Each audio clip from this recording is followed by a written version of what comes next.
Alors, on va faire la fonction filtre en deux vidéos.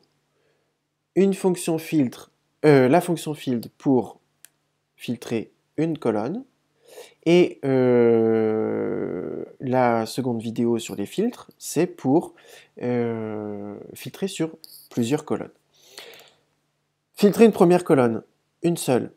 On réutilise, alors je vais vous le refaire parce qu'on peut par inadvertance faire sauter les petits triangles, donc je vous le montre hein, régulièrement, comme ça rentrera dans la tête. Donc pas de panique si vous avez perdu les petits triangles, puisque c'est encore les triangles que l'on va utiliser pour filtrer les colonnes. Donc pas de panique, il suffit de sélectionner les têtes de colonne et de rappuyer sur le bouton filtrer. D'accord.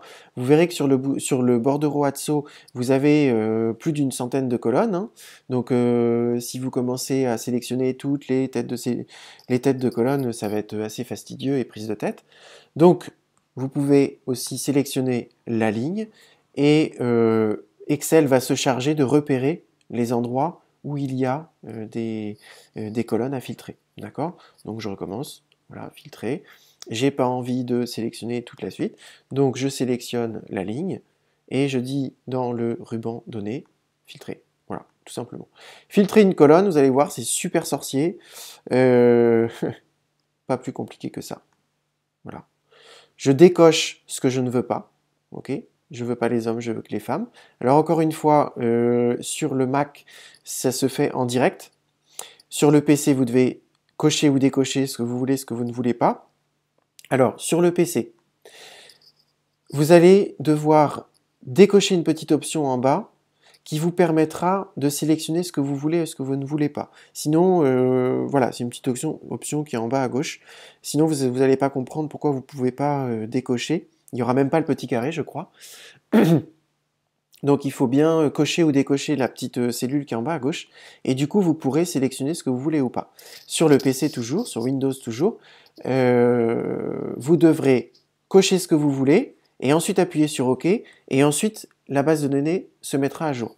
Nous, sur Mac, bon bah voilà, on coche, et puis ça se fait en direct. Ce qui fait qu'il calcule en direct, donc du coup c'est un tout petit peu moins réactif. Enfin bref, voilà. Donc femme-homme. Sur le bordereau Atso toujours, en fait quand vous allez utiliser cette fonction, vous allez avoir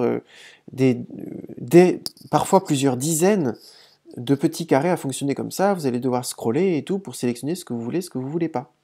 Si vous voulez un choix, eh ben on désélectionne tout. Alors là, vous voyez que ça réagit pas parce qu'il sait pas trop ce que. Enfin, il vous attend un peu, il est sur le qui-vive. Hop, je veux que les femmes. Voilà. Si je reveux tout, eh ben je resélectionne, sélectionner tout. Voilà. Donc jusque-là, c'est une fonction qui est extrêmement simple. Donc je veux que les femmes, voilà, super, j'ai la liste des femmes, où est-ce qu'elles sont, où est-ce qu'elles habitent, si elles sont mariées, machin. Maintenant, je veux retrouver mon tableau. Je veux retrouver l'ensemble de mon tableau. Soit je repasse par ici, donc là on compte, ça fait un clic. Je clique sur sélectionner tout, ça fait 2 clics. Et je clique ici, ça fait 3 clics. C'est un petit peu fatigant quand même de cliquer 3 fois sur sa souris. Moi je voudrais cliquer un petit peu moins. Alors on repart, on dit qu'on avait que les femmes. Voilà. Et bien là, en un seul clic, avec le bouton effacer, qui ne va pas effacer les données, mais qui va effacer le filtrage des données, je vais faire un clic et un seul, et je viens d'économiser un nombre de clics, du temps et tout ce que vous voulez.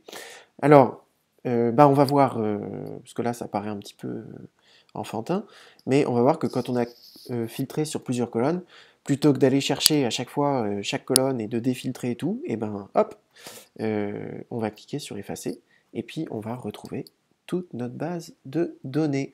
Alors, si vous le voulez bien, on se retrouve à la page suivante pour filtrer plusieurs colonnes.